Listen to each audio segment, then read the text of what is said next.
저는 이름이 이제 김상길입니다. 건축 설계를 하는 건축가고요. 1994년에 이제 사무실 처음 개업했어요. 그러니까 지금 29년쯤 됐나? 예, 그렇게 됐죠.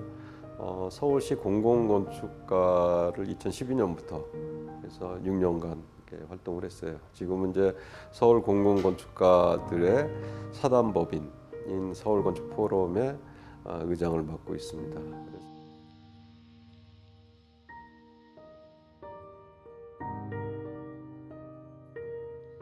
저는 그 전부터 많이 해왔어요. 저는 이제 개업할 때부터 주로 공모전을 통해서 프로젝트 수주를 해왔고, 도로공사, 한국도로공사, 한국토지공사 뭐 이런 공공공사 프로젝트들 설계 공모를 쭉 해왔고, 서울시 프로젝트는 98년쯤에 아리랑 시내라고 하는 성북구청에서 한 그 프로젝트를 이제 처음 당선한 이후로 서울시 프로젝트에 꽤 많이 했어요. 심사 제도가 굉장히 명쾌해요. 그러니까 신뢰할 만하고, 그래서 많이 합니다. 그래서 특히 이 마포 실버 케어 센터 같은 경우는 심사위원 구성이 굉장히 전문가들로 돼 있었고, 건축 설계를 잘 아는, 그리고 병원이나 그 실버 케어에 대한 연구를 혹은 경험을 한 그런 분들이 심사위원으로 나오셔서 굉장히 신뢰할 수 있겠다라고 하는 그 믿음을 가지고 참여하게 되었습니다.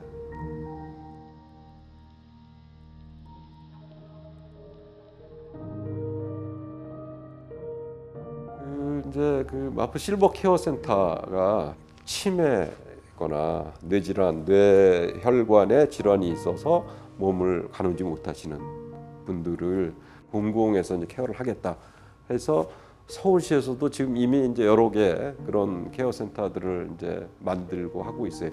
그 설계 공모를 통해서 한 첫 번째 프로젝트가 이 마포 실버 케어 센터입니다. 어떤 게 좀 과거의 그 요양시설하고 좀 달라지냐면, 노인들이 특히 이 치매 노인이 한 80%나 90% 정도, 아니면 치매 플러스 중풍 환자 이런 분들이 이제 대부분인데, 그런 분들이 제일 괴로운 상태가 언제냐면 치매 상태에서 깨어나는 상황. 그때 이제 내가 왜 이러지? 내가 왜 이렇게 됐어? 뭐 이런 게 절망감, 좌절감 이런 게 생기는 거죠. 그래서 좀 후미진 공간을 여러 군데 만들고, 이렇게 다닐 때도 이렇게 안 보이는데도 이렇게 다니고 이렇게 함으로써 자기가 어느 순간에 깨어나도 아무도 없으면 이제 툴툴 털고 좀 앉아 있다 가면 되는데, 그럼 아무 일 없던 것처럼. 그래서 건축 공간을 그런 치매 노인이 배회 상태에서 깨어났을 때 자신의 어떤 자존감 이런 것들을 이렇게 챙기면서 있을 수 있는 그런 공간, 케어센터 안에 그런 공간을 넣는 거, 이게 사실 과거에는 없었던 일이에요. 그래서 이번에 이제 내가 그런 시도들이 이제 들어가 있고, 또 하나는 그 노인 요양시설의 대부분의 노인분들이 TV 앞에 앉아서 멍하니 TV 보고 있거나 침대에 누워 계세요. 둘 중에 하나야. 침대에 누워 있거나 TV 앞에 멍하니 앉아 있거나. 채널권이 없어. 여러 사람이 보기 때문에. 그냥 앉아서 그냥 남들 보니까 알아서 보는 거예요. 굉장히 괴로운 거죠. 그러니까 사실은 고독하고 뭔가 몸도 힘들고 막 이런 거를 병원에서는 조금 잘 치료해서 요양이 케어센터로 오면 케어센터에서는 잘 보호해드려서 조금 나아지면 가정으로 돌아가는 게 목표인데, 그런 상태에서 갈 수가 없어요. 그래서 조금 더 치유가 되고 좀 정신적으로 훨씬 더 이게 좀 밝고 좀 맑아질 수 있는 상황을 할 수 있는 게 뭐냐면, 장소의 선택, 공간의 선택권을 가질 수 있는 것. 가급적이면 침대와 밖에 나서 혼자 앉아 있는 공간, 누구와 대화할 수 있는 공간, TV 볼 수 있는 공간, 식사할 때 누구랑 같이 앉아서 먹을까? 혹은 내가 걸어 다닐 때 어디를 갈까? 나는 잠깐 쉴 때는 어디서 쉴까? 밥 먹고 쉴 때는 어디서? 커피 마실 때는 어디서? 이런 것들을 막 생각하고 그런 장소들을 정해서 갈 수 있으면, 어디 한 군데 이렇게 시설에 이렇게 있어도 이제 다양한 공간적 경험들을 하면서 살 수 있잖아요. 그래서 그런 것들을 이 내 프로젝트 안에 적자라고 하는 게 이제 그 특징이에요.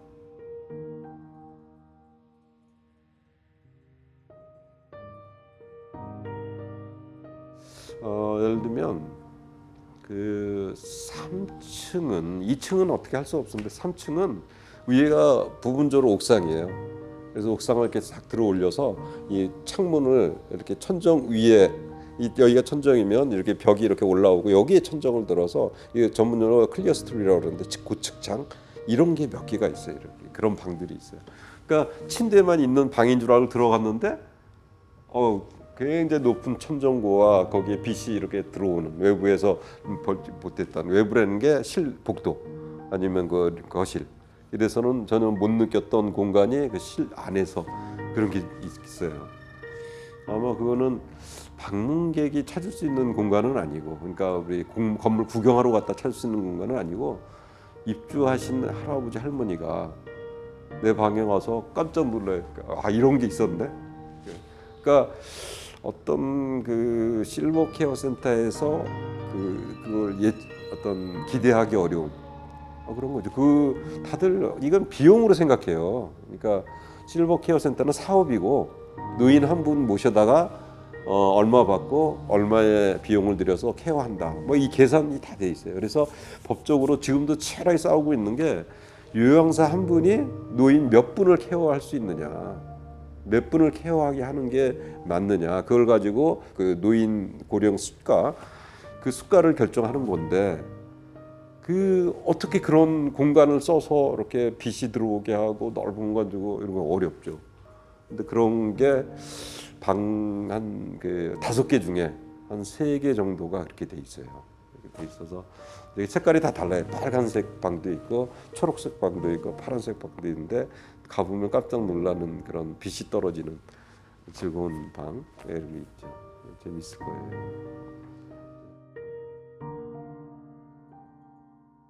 저는 유니티 UA의 대표로 있는 이승윤이고요. 홍익대학교의 겸임교수로 겸직하고 있습니다. 저는 2014년부터 파트너 소장으로 같이 있는 김용주라고 합니다.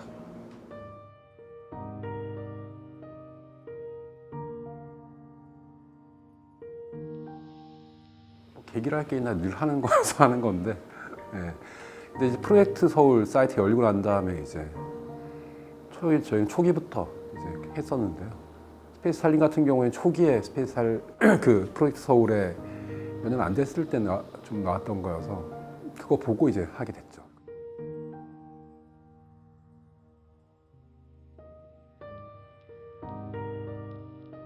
여성 가족 복합 시설이었거든요. 그러니까 여성도 있고 가족도 있고 그중에 이제 약간 그 가족보다는 여성에 더 초점을 맞춰져 있었는데 그래서 그 여성의 뭐 자립이라든가 이런 걸 하기 위해서는 뭐 창업을 하기 위해서 뭔가 기술을 배워야 되고 이런 것들이 수반될 수밖에 없으니까 그런 것들을 하기 위한 그런 공간을 만들고 그 나머지가 이제 가족 관련된 그런 가족의 문제나 이런 것들을 뭐 개선하거나 바꿀 수 있는 그런 것들의 프로그램이 하나 있었고 뭐 크게 보면 그 2가지 프로그램이었는데 저희가 이제 주목했던 거는 그 6개나 되는 공방들 이것들을 어떻게 놓을 것인지에 대한 고민을 좀 했었고 거기가 지침에서 또 대방역 지하도에서 연결해가지고 그걸 적극적으로 연결해라라는 그 내용이 있어서 그러면은 굉장히 대중교통 접근성이 굉장히 좋은 거잖아요. 그래서 그러면 오히려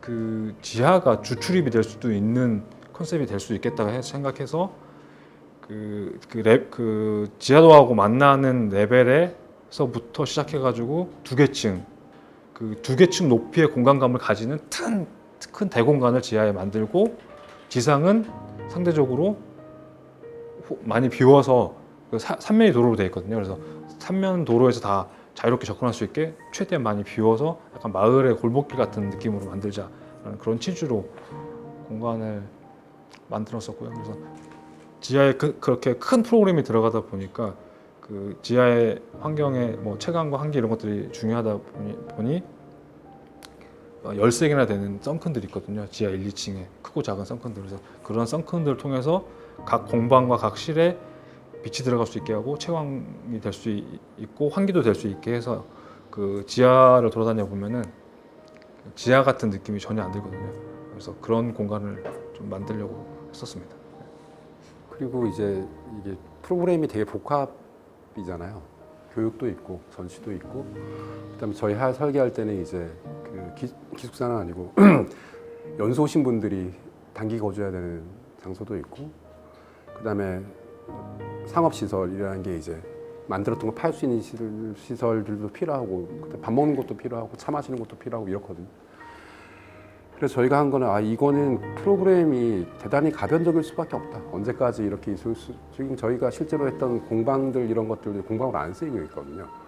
그래서 저희가 했던 거는 비교적 큰 건물이고 이 프로그램은 상당히 유동적인 프로그램들이기 때문에 그럼 이 유동적인 프로그램들이 재조합될 수 있도록 하려면 동선이나 채광 같은 이제 대단히 고정적인 것들을 잘 분산시켜서 다른 그룹별로 조직이 잘 되게 하자 이런 게 있었어요. 그래가지고 저희 지하에 보면 보통 지하 제일 밑에 주차장을 까는데 주차장을 지하 1, 2층으로 분산해서 깔고 위에 있는 바들도 이렇게 3개로 큰 바로 잡고 그 사이에 계단들을 엄청나게 수직 동선 그다음에 연결 동선 많이 만들어 두면 뭐라도 바뀌더라도 나중에 안 되진 않겠지 뭐 이런 게 있어서 좀 끊어 쓸 수 있거나 아니면 이렇게 수직으로 조닝해서 쓸 수 있거나 그럴 수 있는 가능성을 좀 많이 줬죠. 그리고 그래야지 건물이 꽤 오랫동안 잘 대응할 수 있겠다 프로그램에 대해서 그거 그렇게 했던 게 하나 있었죠.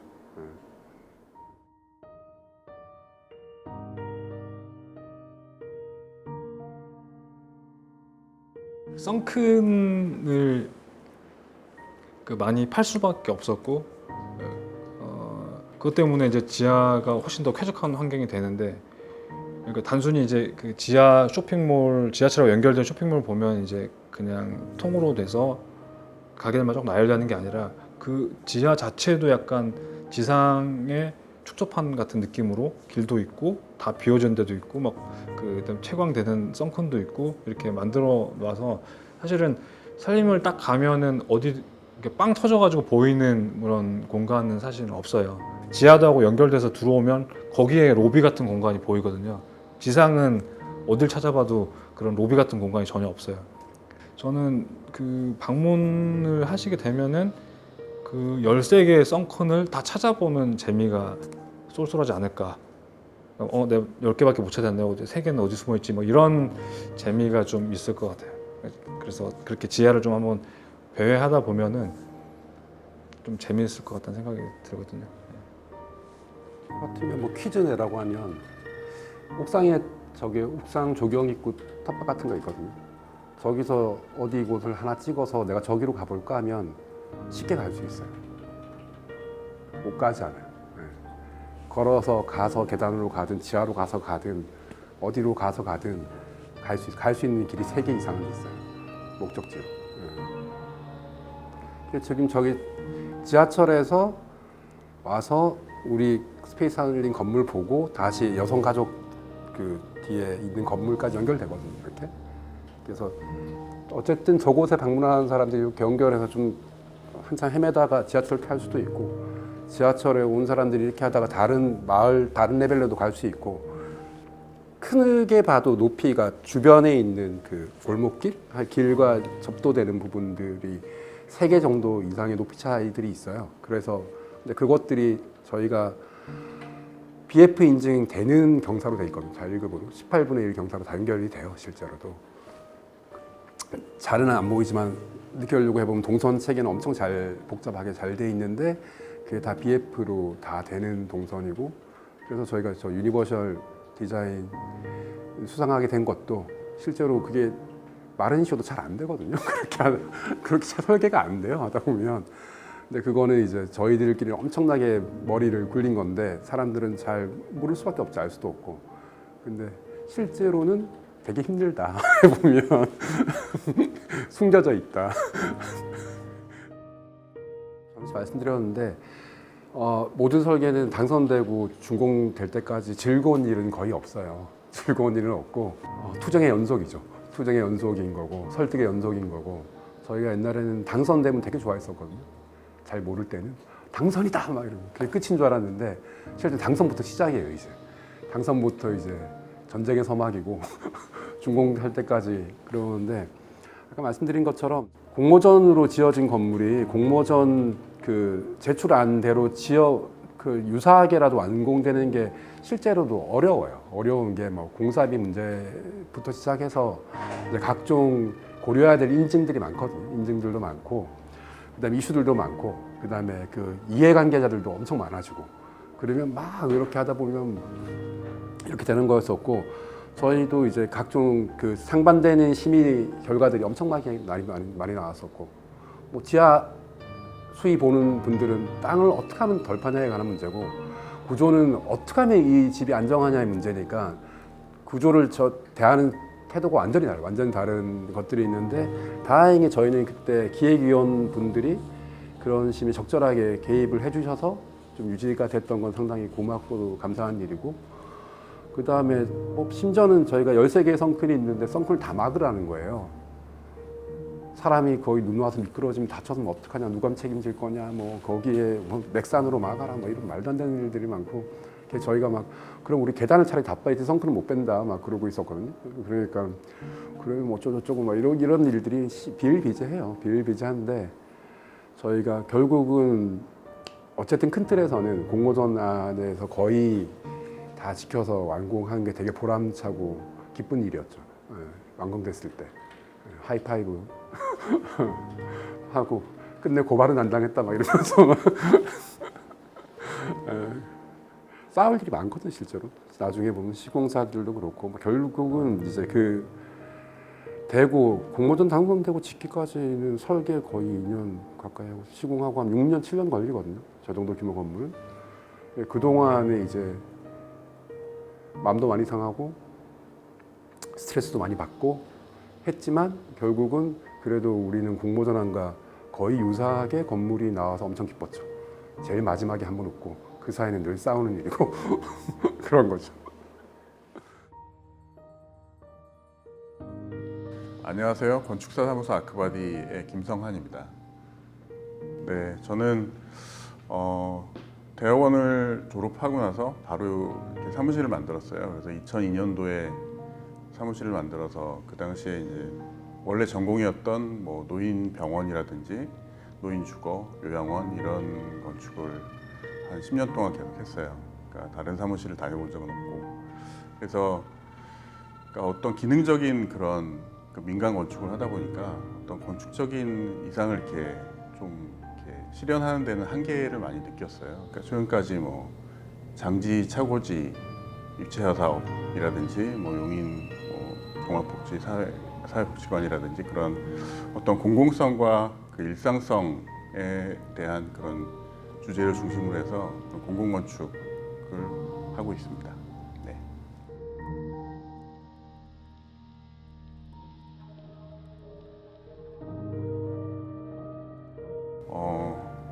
처음 저희가 그 서울시에서 하는 국제공모에 참여를 한 게 2014년도에 마포 석유비치기지 문화공원 만드는 사업이었어요. 그게 어떻게 보면 프로젝트 서울의 그러니까 씨앗이 된 그런 프로젝트라고 생각을 하는데 굉장히 많은 팀들이 참여를 했고 그러니까 외국의 굉장히 유명한 건축가들이 이제 심사를 했습니다. 근데 거기서 저희가 이제 처음 그 공공건축에 도전을 했는데 2등을 했어요. 그래서 항상 이 현상 설계에서 이 그 마약은 2등이거든요. 한번 2등을 하면 왠지 조금만 더 하면 1등 할 것 같은 그런 느낌이 들어요. 입성만 해서 이렇게 하다가 처음 이제 당선된 게 이 평창동 미술문화복합공간 서울시립미술 아카이브 프로젝트였습니다.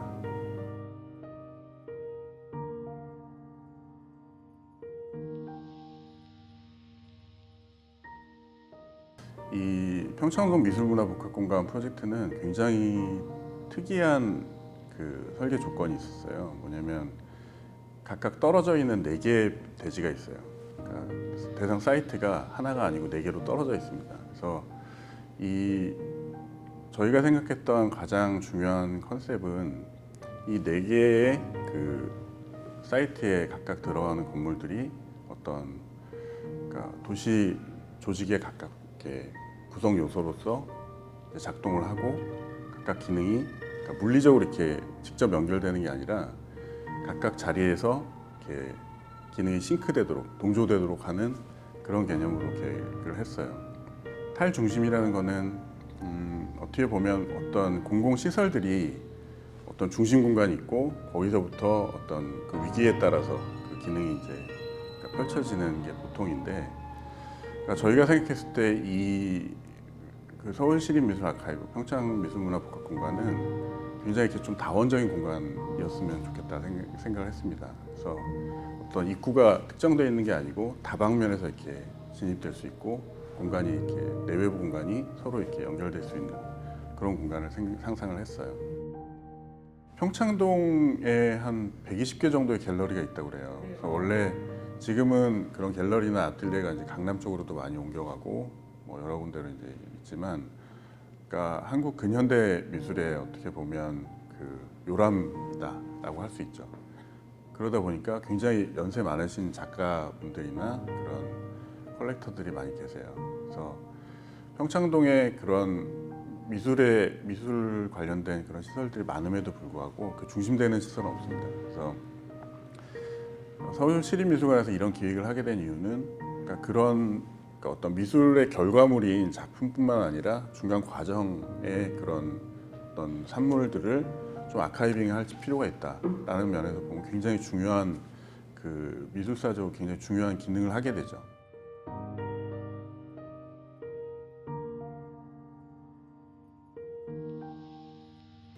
사실 이 현상 설계가 제가 알기로는 그 서울시 프로젝트 서울에서 한 현상 설계 중에서 가장 경쟁률이 셌던 현상 설계였던 걸로 기억을 하고 있어요. 지금 기록이 깨졌는지 모르겠는데 그 당시에 작품이 제출된 게 125개였어요. 이게 너무 많은 작품이 들어오면 뭐 잘했건 못했건 간에 하여튼 파이널까지 올라가는 것도 힘들고 정말 운도 좋았다라고 생각을 합니다. 근데 이제 당선이 되고 나서 그다음에 이제 어떤 협의 과정을 통해서 이제 안이 그러니까 원안을 굉장히 지키려고 하죠. 근데 여러 가지 이제 기능상의 문제라든지 그런 것 때문에 그런 부분이 계속 이렇게 문제가 되는 부분이 있어요. 그래서 어떤 시공의 문제 이전에 아까 14번 정도 설계를 바꿨다고 말씀드렸잖아요.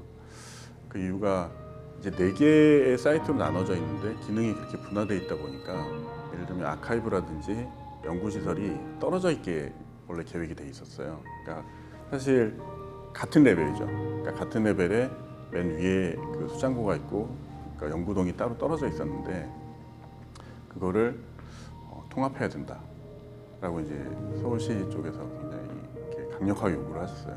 저는 이제 원래 개념을 지키려고 했죠. 근데 결국에 그래서 여러 번의 그 회의를 통해서 이제 3개로 이제 줄이게 됐어요. 그러니까 연구동이 이쪽 아카이브 쪽으로 들어오면서 나머지 한 사이트는 그냥 주차장으로 만드는 걸로.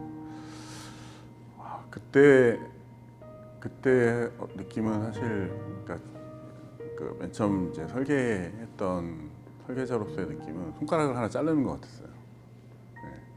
어떻게 또 이제 뭐 긍정적으로 생각을 하자면 이 아카이브, 이 서울시립미술 아카이브의 성격이 어떤 완결적인 그런 건물이 아니고 계속 아카이빙이 되고 변화하고 성장하는 그런 성격을 갖고 있어요. 지금은 굉장히 뭐 물론 아카이브가 많이 비어 있겠지만 그런 걸로 봤을 때 향후에 이게 또 증축이 될 수 있는 어떤 여지를 남겨놨다라는 면에서 보면 뭐 긍정적으로 생각할 수도 있겠다 생각했습니다. 네.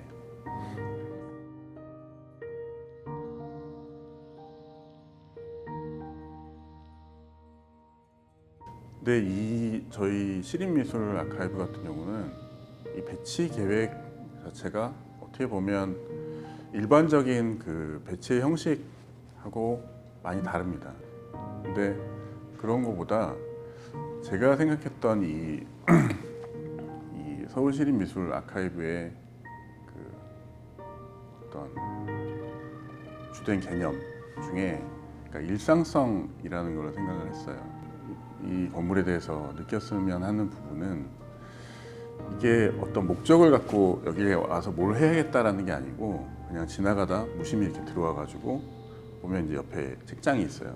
책장에 있는 책을 하나 꺼내서 한번 책장도 넘겨보고 잠깐 이렇게 앉아서 쉴 수도 있고 커피를 마실 수도 있고 그런 굉장히 일상적인 그런 어떤 도시에서 거실 같은 그런 공간이 됐으면 그렇게 한번 공간을 느껴봐 주셨으면 하는 게 제 생각입니다.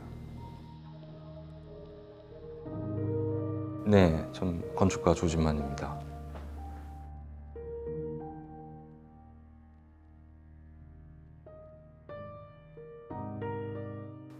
저희가 이렇게 건축 프로젝트도 하지만 이렇게 도시에 관해서 좀 리서치도 많이 해왔어요. 서울 옥상이라고 해서 여러 가지 공공기관을 포함해서 아주 전망이 좋은 공간들의 유효 옥상들에 대해서 어떻게 이제 시민이 더 활용할 수 있을까 이런 리서치를 하던 와중에 이런 공모가 있다는 소식을 듣고 이게 이런 리서치들 바탕으로 또 연관성을 가지고 또 어떻게 참여해 볼 수 있는 굉장히 매력적인 프로젝트라고 생각해서 지하 유휴 공간에 도전하게 됐습니다.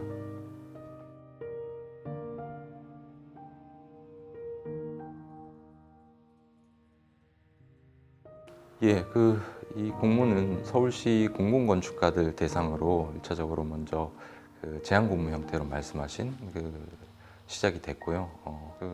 벙커란 공간이 굉장히 좀 도시 안에 이렇게 시민의 삶에 가까운 곳에 있다는 것도 굉장히 특이했고, 이제까지 벙커란 공간이 굉장히 정적인 공간으로 간혹 사용이 됐었어요. 이 공모가 이렇게 추구하는 그런 벙커의 활용이 굉장히 동적인 거였어요.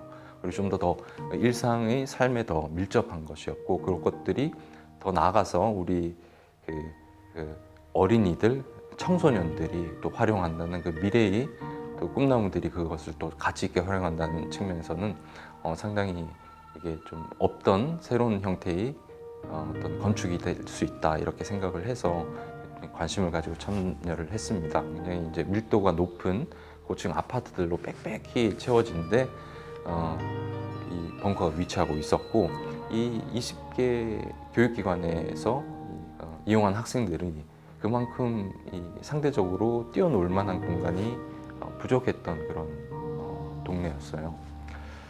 그런 차원에서 이 공간이 잘 조성이 된다면 굉장히 이용할 수 있는 그런 대상이 굉장히 많겠다, 적극적으로 활용될 수 있겠다, 이런 것도 굉장히 좀 흥미로운 요소였고요.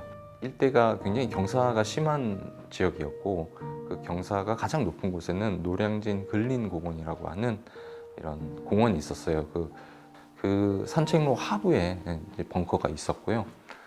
그 벙커를 어떻게 이제 쉽게 사람들이 접근할 수 있을까부터 시작을 해가지고 그 안을 어떻게 활용할 수 있을까, 이런 것들이 좀 주된 어떤 공모의 취지였습니다.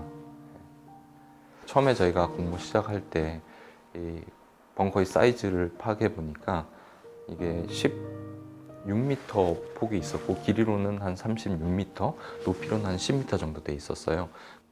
위에 벙커를 갖다가 완전히 지하에 매립돼 있는데, 이것을 좀 위에 흙을 걷어내고 이걸 좀 내부 공간을 반외부화 시켜서 일부 이렇게 천장을 오픈해서 좀 더 쾌적한 환경이 되면서도 더 접근하기 쉽게 하면 안 되겠냐, 이런 것을 설계에 포함해서 하면 안 되겠냐라고 다들 이렇게 요청을 했었었는데, 지금 사업비 자체가 굉장히 좀 아쉽게도 적게 들어가 있었어요. 왜냐하면 그게 수반되는 여러 가지 부대 토목 공사가 상당히 많이 들어가야 됐었어요. 비탈지라 보니까 장비가 올라가서 그런 흙을 걷어내는 거에 대해서 굉장히 많은 어떤 가설 공사 이런 것들이 필요했거든요. 근데 그런 것이 아무래도 좀 너무 어떻게 얘기하면 배보다 배꼽이 더 큰 경우가 돼버려서 어떻게든 그 주어진 상황 안에서 쾌적한 환경, 그다음에 매력적인 건축을 만들기 위해서 설계를 하는 것이 과제였고요. 그 기획 설계란 것 자체가 어떻게 보면 물리적으로 요구된 그 방들이랄까 면적들을 충족시키는 데 좀 집중하다 보니까 굉장히 좀 많이 분리된 복도를 두고 많은 방들로 이렇게 빼곡히 채워진 그런 구성이었어요. 그래서 저는 그거에 대해서 좀 아니지 않느냐라는 생각을 들고 어떻게든 이 벙커가 가진 원형의 그 공간 그 매력이라 그렇죠. 굉장히 그 날 것 그게 사람이 원래 쓰기를 위해서 만들어졌다기보다는 다양한 어떤 비축 창고라든지 군사용 목적으로 세워졌지만 그 원래 그 비주거 공간이 갖고 있는 그런 좀 스케일이라든지 크기 이런 것들이 지금 새로 사용하려는 그런 용도에 또 잘 어울려져서 잘 좀 조화되기를 바랬어요. 그래서 원래 그 벙커 자체는 특이하게도 아무런 그 사전 그런 자료들이 남아 있지 않았어요. 이게 심지어 언제 지어졌는지, 벽의 두께가 얼마인지 이런 것들이 전혀 없었고 설계 공모 단계에서도 굉장히 제한된 내부의 현황들을 측량한 것들만 제공이 됐었기 때문에 상당히 많은 부분을 이렇게 미지수로 안고 갔었어야 됐어요. 이제 그런 것들이 설계 당시에 제안됐던 설계안하고 최종적으로 됐던 설계안이 상당히 좀 구성이 다른 형태로 구현이 된 것도 저희가 설계를 진행하면서 그런 것들을 하나하나씩 더 조사해 나가고 발굴해 나가. 심지어 이 발굴이라는 단어가 맞는 것 같아요. 원래 6개월이 주어진 설계 기간이었는데 저희는 10개월 정도 이제 설계를 하다 보니까 10개월 정도 넘어갔고요. 그러면서 참 많은 우여곡절을 가지고 있었습니다. 대표적인 것이 이제 지하에 있다 보니까 아무래도 그 액티브한 활동을 하기 위해서 요구하는 그런 어떤 그 환기량하고 채광량 이런 것들이 가장 치명적이었던 거죠. 원래 기존의 벙커의 양 끝단에 2개의 환기구가 있었는데 이 환기구를 조사해 보니까 하나는 심지어 이제 막혀서 더 이상 작동하지 않는 상황이더라고요.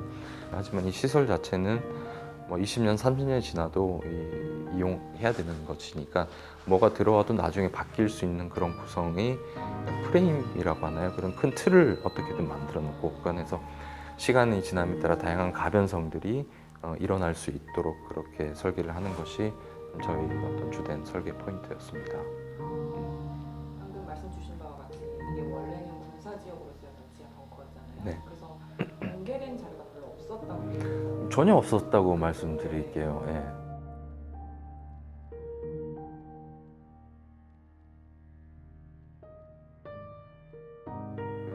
말씀하셨던 것처럼 워낙 그 자료 자체가 없었기 때문에 다 설계를 하면서 들어가다 보면 이 벽이 진짜 마지막 벽일까 하는 그런 것들도 심지어 있었어요. 그래서 그 벽을 또 파보면 또 뒤에 또 공간이 있는데 그 공간 자체가 또 이런 폐기물들로 가득 채워져 가지고 얘를 또 긁어내 보면 또 다른 형태의 공간이 나오고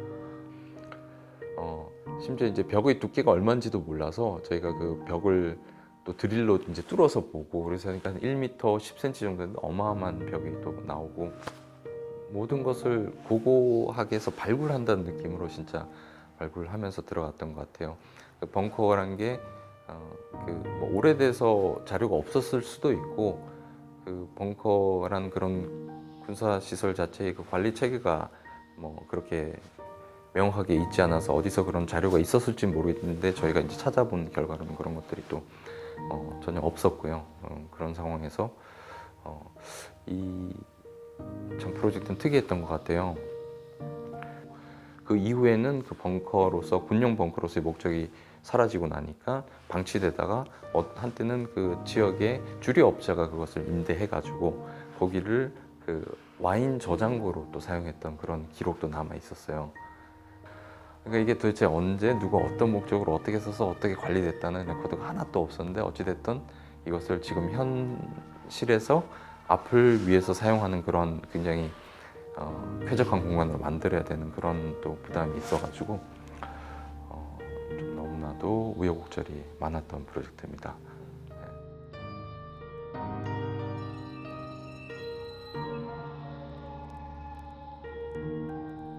벙커가 말씀드린 바와 같이 여러 그 과정에서 개입과 변형을 통해서 굉장히 폐쇄적인 구조였어요.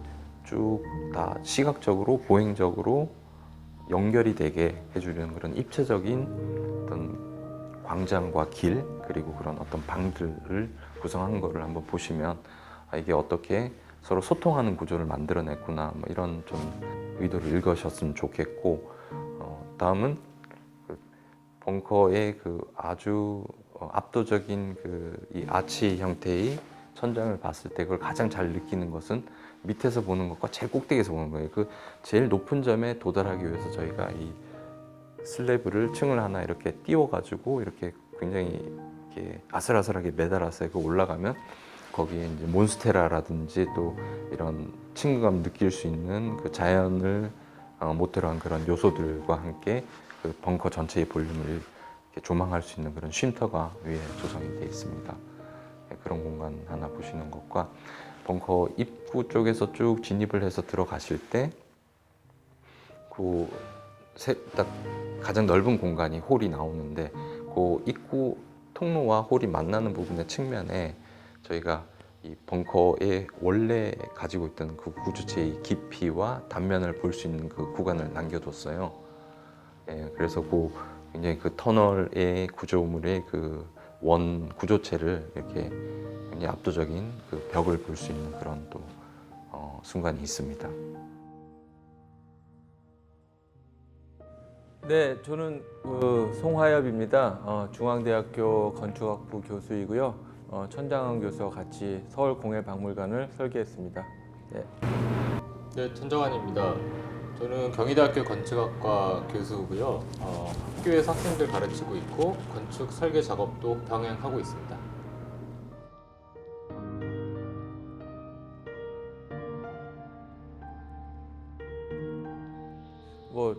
그 2016년이었는데 청 교수님이 그 저녁에 전화해가지고 자기가 좋은 설계 개념이 있다.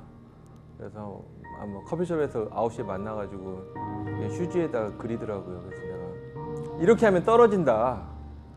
그래가지고 그러면 빨리 팀을 만나서 해보자. 이게 저의 버전입니다. 청 교수님. 서울시 설계 공모가 전국에 있는 지자체 공모 중에 가장 공정하고 투명하다고 그렇게 알려져 있고 사대문 안에 지어지는 박물관 프로젝트라면 더군다나 안국역 앞이잖아요. 이거는 뭐 되고 안 되고를 떠나서 한 번쯤은 도전을 해봐야 되겠다 이렇게 생각해서 공모를 했고 사실 당선되리라고는 전혀 생각하지 못했는데 당선까지 되고 지어지고 지금 이 자리에 앉아서 이렇게 말씀을 나누게 된 것도 정말 꿈만 같습니다.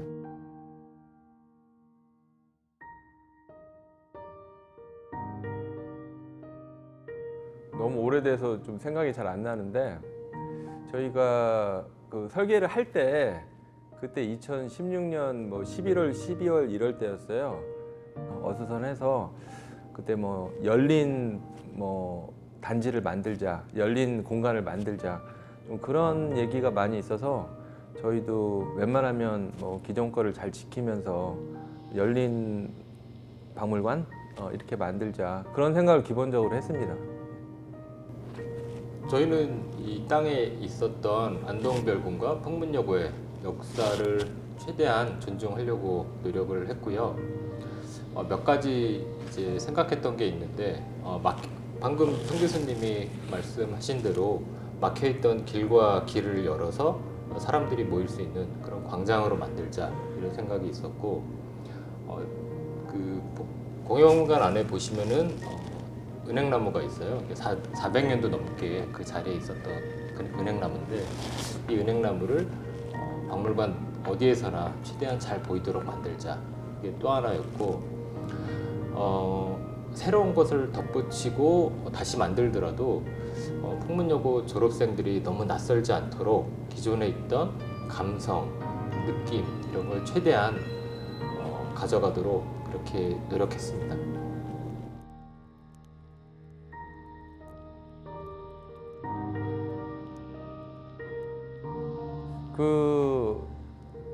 이 설계 공모전을 저희 둘하고 행림건축하고 같이 했는데 행림건축 그 대표님들이 중앙고등학교 그쪽 위에 중앙고등학교 그쪽을 다니셨나 봐요. 그래가지고 이 풍문여고 사이트에다 한다고 하니까 그분들이 그때 한 60 막 넘으셨는데 저희한테 풍문여고 하면 은행나무입니다. 그 말씀을 저희 킥오프 때 딱 하시더라고요. 그래서 저희도 계속 사이트를 가봤더니 처음에는 초록색 나무였는데 나중에 점점 노랗게 변하더라고요. 그래서 그런 점들이 재밌었고, 뭐 나중에 완공되었을 때도 그 졸업생 그 할머니들께서 찾아오셔가지고 은행나무 좋다, 잘 살렸다. 또 뒤에 은행나무 동관 넘어서 복사나무 같은 게 있어요. 이렇게 약간 지금 막 비 와서 떨어졌을 텐데 거기서도 또 그 단체 사진을 많이 찍었다고 하더라고요. 그래서 저희는 좀 그런 에피소드가 좀 굉장히 경복궁역 사이트기도 하고 그런 뭐 역사를 느끼면서 정말 또 사람들이 와서 그런 얘기를 해주니까 좀 많이 놀랐습니다. 저는 에피소드라고 하긴 좀 뭐한데 사실 조경 설계는 저희가 했던 거랑은 좀 많이 달라졌거든요. 원래는 좀 더 전통적인 형식의 그런 정원을 이제 설계했었는데 조경을 했었는데 이게 바뀌게 되면서 자연지형에 약간 지문 같은 이런 패턴이 들어간 계단으로 이제 바뀌게 됐어요. 처음에는 되게 많이 싸우고 반대하고 이랬는데 지금 사람들이 너무 좋아해 주셔가지고 이게 참 좋은 조경이 뭔지 많이 공부하고 반성했던 그런 계기가 됐습니다. 이 테라코타 부분은 사실 저희도 처음 설계하면서 어떤 재질이 될지는 잘 몰랐어요. 처음에는 뭐 금속이 될 수도 있고 나무가 될 수도 있고 테라코타가 될 수도 있고 여러 가지 재료를 검토하다가 가장 공예스러운, 가장 따뜻하고 내구성도 좋고 공예스러운 재질이 뭘까를 고민하다가 선택한 게 이제 테라코타였고요. 여러 번 뭐 색깔, 재질, 모법 하여튼 수많은 프로세스를 거쳐서 이제 만들게 됐는데 그 과정에서 공예박물관 측과 이제 의견이 약간 달라진 부분도 있고 그러면서 전혀 다른 재질로 바뀔 뻔도 했었죠. 근데 저희가 딴 거는 다 포기하더라도 공예박물관에 하나만 남기자 그랬을 때는 그 어린이 박물관에 있는 테라코타 이 부분이었기 때문에 그거는 무슨 수를 써서라도 이제 지켜야 된다고 생각을 해서 격렬하게 좀 뭐 반응, 저항 이런 걸 했었고 결과적으로 그게 참 옳은 선택이었구나. 그때 아마 뭐 박물관 측 의견 따라서 커튼홀로 다 바뀌었으면은 정말 볼품없는 그런 박물관이 될 뻔했습니다. 그리고 그거 테라코타에 덧붙여서 이제 저희가 송현동 담을 나중에 없앴잖아요. 열린 송현 만들었잖아요. 그러고 나서 송현에 서서 딱 그 서측을 바라보면 그 남측에 있는 김중업 선생님이 설계한 안국빌딩이 있어요. 안국빌딩 그 코어, 그 안국빌딩 써 있는 글자 뒷면이 그게 테라코타예요. 그 코어 이렇게 갈색으로 돼 있는 게. 그래서 좀 그런 그 재료적 연속성을 좀 더 지키고자 했는데 그게 이제 열린 송현이 되면서 더 잘 보여서 그 점도 이제 좀 나중에 가보니까 너무 이거는 수직으로 높고 저희 어린이 공예관 이렇게 수평으로 이렇게 얼레처럼 돼서 그 부분을 좀 또 유심히 봐주시면 좋습니다.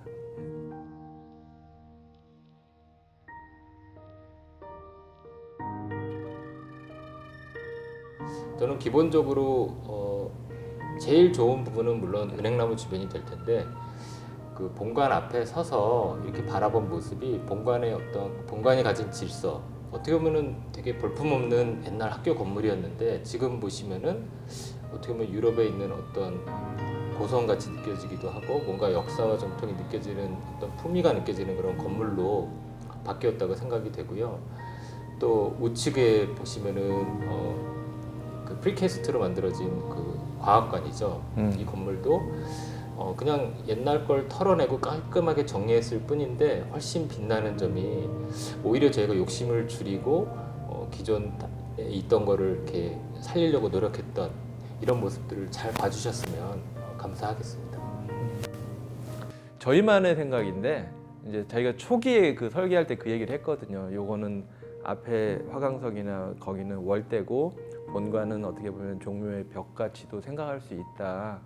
그리고 그게 말로는 그렇게 했는데 지금 가서 보니까 이제 오후 빛이 떨어질 때는 거의 똑같아요. 그래서 시민들이 저희도 이렇게 생각하면 오바일 수도 있는데 좀 강북이 그렇게 낮고 궁궐 주변이 낮은 그다음에 오후에 어떤 그 뭐 4시, 서너 시에서 한 6시까지 빛이 그 시간이 거기는 좀 핵심인 것 같아요. 예. 예, 다른 하나 저는 솔직히 그 본관 그러니까 그 과학관 건물 그 프리캐스트 건물 그쪽에 이제 창문을 이렇게 뚫은 거를 이렇게 많이 기대 안 했는데 청 교수님이 위치를 잘 잡으셨더라고요.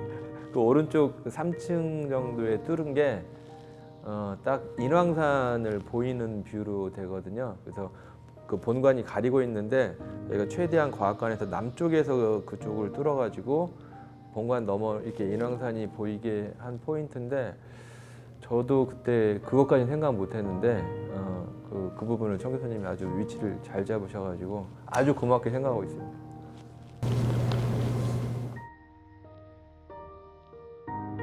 예, 안녕하세요. 저는 심플렉스 건축사 사무소의 대표이면서 홍익대학교 건축도시대학 교수로 재직 중에 있는 박정환이라고 합니다.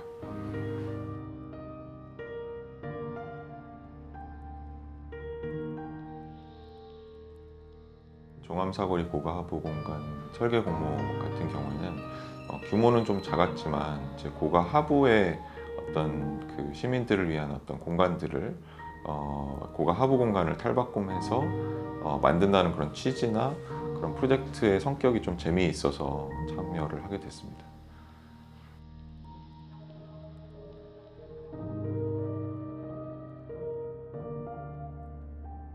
예, 종암사거리 고가하부는 이제 고가하부 공간에 이제 시민들을 위해서 좀 좋은 공간을 만들자는 취지를 가지고 있었던 이제 서울시에서 주관한 프로젝트였고요. 이제 그 대지 자체에 주변으로 이제 교통량이 굉장히 많고 복잡한 그런 곳이었고, 그다음에 위아래에서 사람들이 많이 왔다 갔다 하고 교차하는 그런 공간이었습니다. 그래서 고가하부여서 굉장히 어둡고 좀 차갑고 그런 공간이면서도 동시에 이제 사람들의 왕래가 좀 있는 그런 복합적인 곳이었고, 또 동쪽으로는 천변이 있어서 그쪽과의 어떤 연계도 좀 중요했고요. 그래서 이제 저희는 기존의 그 대지가 가지고 있던 어떤 플로우들을 유지를 하면서도 고가하부가 가지고 있었던 그런 이미지들을 조금 따뜻하게 변화를 시킬 수 없을까라는 그런 생각에서 좀 출발을 하게 됐습니다.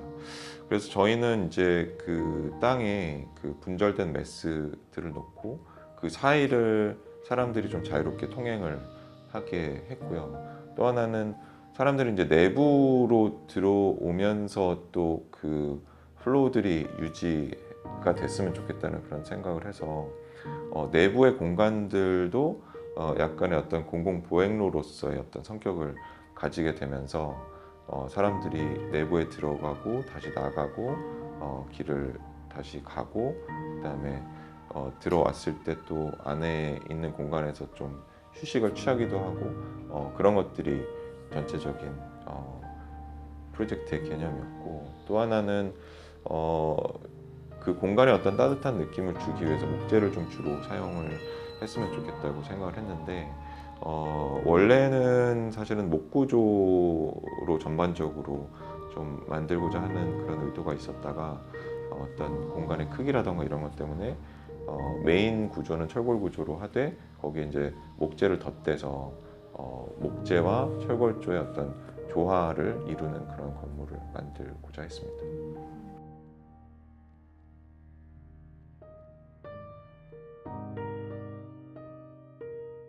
일단은 이제 고가 하부다 보니까 뭐 여러 가지 제약 사항들이 좀 있었어요. 그러니까 어쨌든 그 높이가 그 고가 하부의 어떤 유지 보수를 위해서 어느 정도 유지가 되어야 되는 높이들이 있어서 이제 고가 하부에 완전히 닿는다거나 그런 것들이 안 되는 것들이 있었고요. 그리고 또 하나는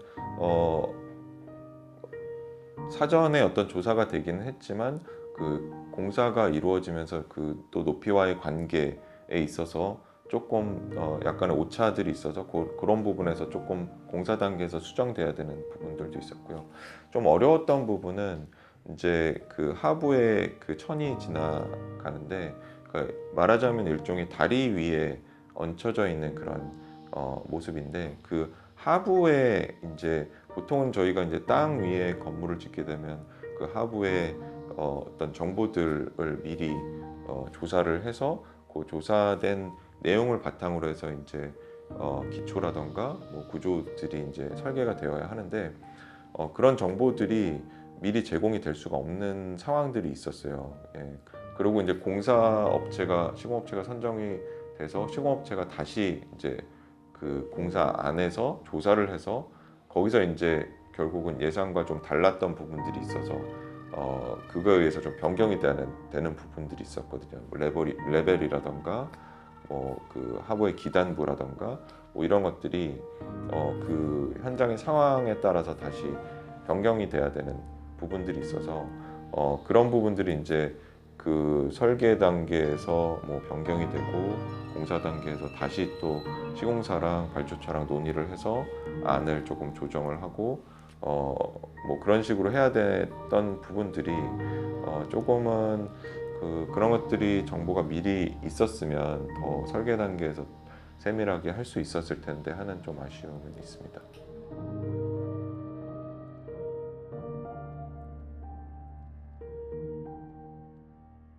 각각의 공간들이 폴딩 도어라던가 큰 슬라이딩 도어라던가 이런 것들로 조금 열렸다 닫혔다 할 수 있게 되어 있어요. 그래서 저희가 이제 의도했던 것이 그 공간들도 조금 플렉시블하게 확장이 됐다가 줄어들 수 있고, 그다음에 공간의 어떤 프로그램들도 좀 자유롭게 이제 다양하게 쓰일 수 있는 어떤 그런 공간이 되기를 원했고, 그런 공간들의 어떤 유연성, 그리고 아까 말씀드렸던 목재, 그러니까 철골 구조와 목재와의 어떤 조화로 인한 그 디테일들에서 보이는 약간 양면적이면서도 그 조화를 이루는 어떤 그런 재료적인 재미, 그런 것들을 좀 느꼈으면 좋겠습니다.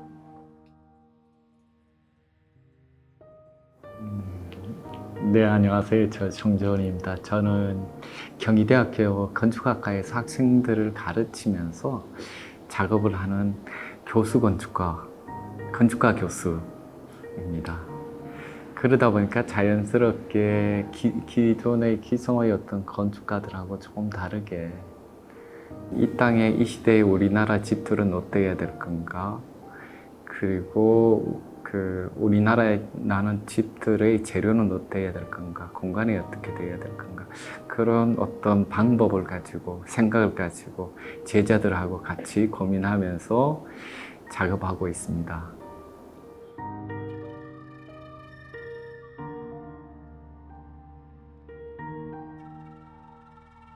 항상 제가 주로 했던 것들이 주택 건축가라고 불릴 정도로 주택이 많았었어요.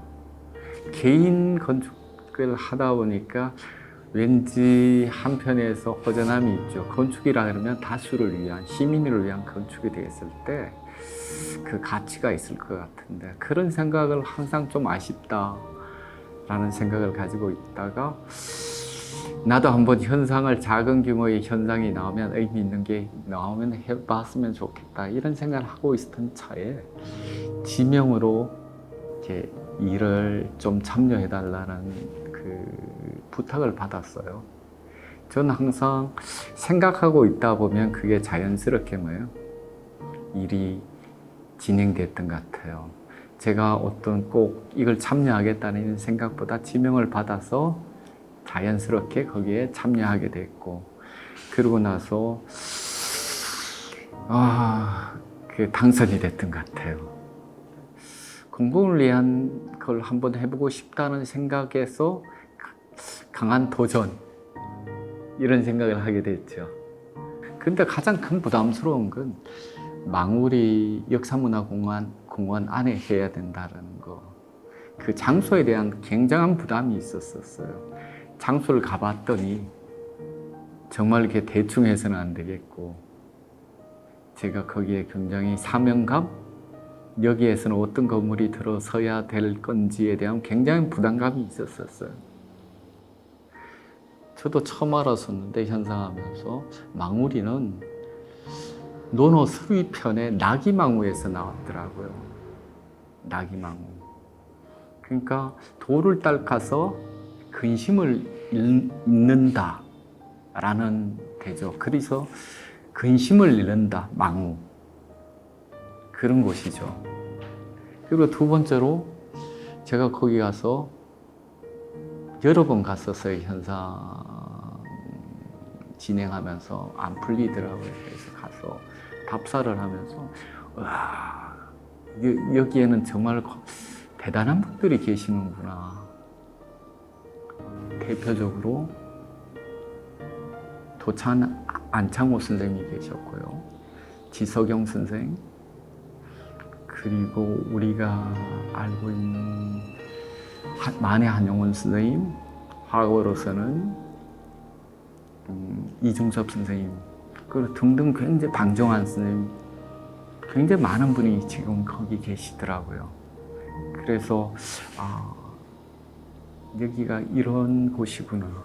단지 공동묘지로 알고 있었는데 그곳에 그런 분이 계시는구나 처음 알았었고요. 또 놀러 왔던 건 그 숲이 너무 아름다운 거예요. 처음에 아마 망우리 공동묘지 그러면 우리는 머릿속에 공동묘지를 떠오르는데 거기는 공동묘지라기보다는 숲이었어요. 그 사이사이에 묘지가 보이는.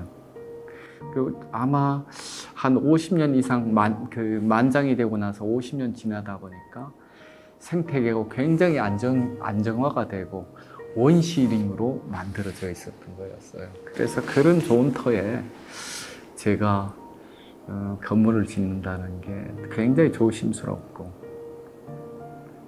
그래서 설계하기가 굉장히 어려웠었어요.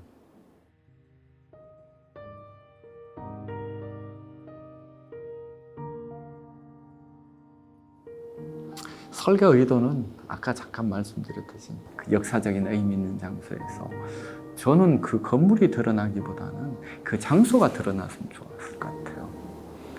오셨다가 거기에서 좀 쉼터가 됐으면 좋겠다 라는 생각.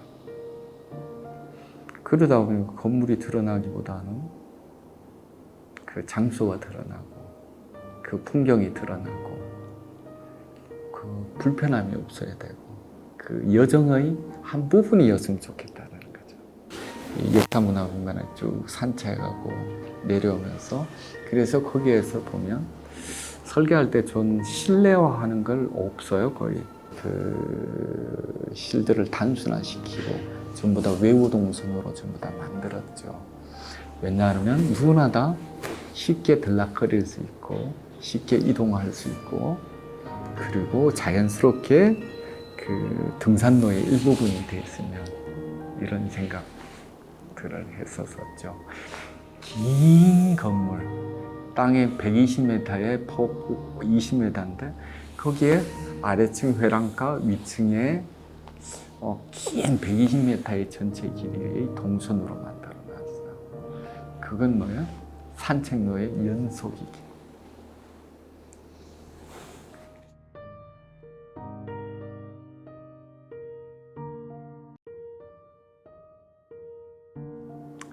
에피소드라기보다는 아마 전 처음으로 그 공모전에 당선이 됐었어요. 처음으로 공모전을 해서 지어졌는데, 왜 우리나라 공공건축은 왜 이렇게 퀄리티가, 시공 퀄리티든 이런 것들이 좋지 않을까 항상 의문이었어요. 근데 제가 직접 해보고 나니까 공공건축 하신 분들이 존경스럽더라고요. 굉장히 힘들었던 것 중에, 그 프로세스 중에 현상 설계에 당선이 됐음에도 불구하고 거기가 망우 역사공원이잖아요. 공원 심의를 받아야 됐던 거였어요. 공원 심의가 그렇게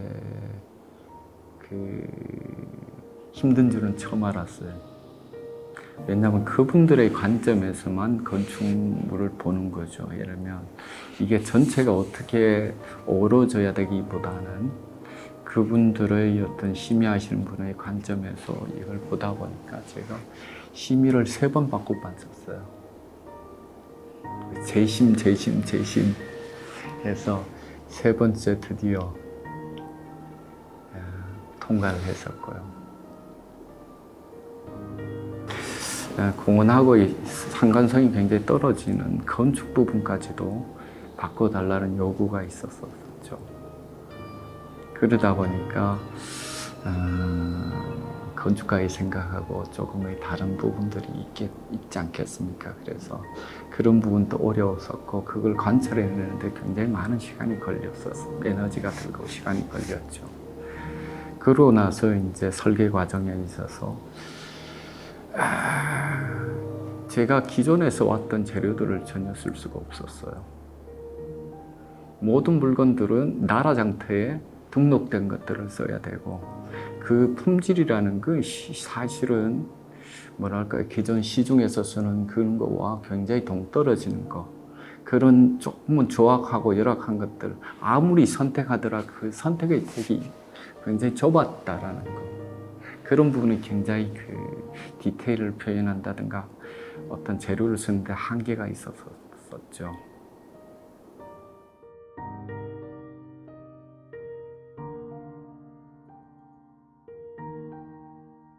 원은 이 부분 꼭 보고 갔으면 좋겠다라는 것보다는 거기에서 편안하게 그냥 쉬다가 2층에 데크에 올라가면 서울 풍경을 쭉 감상할 수 있어요. 120m 이 거리를, 데크를. 그런 색다른 풍경들을 한번 느껴보셨으면 좋을 것 같아요. 일반적으로 우리나라 묘지라 그러면 공동묘지라면 굉장히 무섭고 음침하고 두려운 곳이잖아요. 저도 설계할 때도 행복의 묘지라고 이름을 붙였어요. 그곳에서 가면 정말 망우, 걱정, 근심을 잊을 수가 있어요. 산가 죽으면 들숨과 날숨처럼 한 몸이라고 생각해요.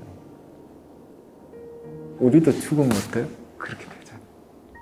그런 걸 생각하면서 어떤 약간의 무게감을 가지면서 삶의 그런 것들을 한번 바쁜 여정에서 그곳을 한번 산책해 보시면 느리게 갈 수 있는 삶을 살 수 있지 않을까. 그리고 근심도 잊어버리지 않을까. 그런 생각이 들어요.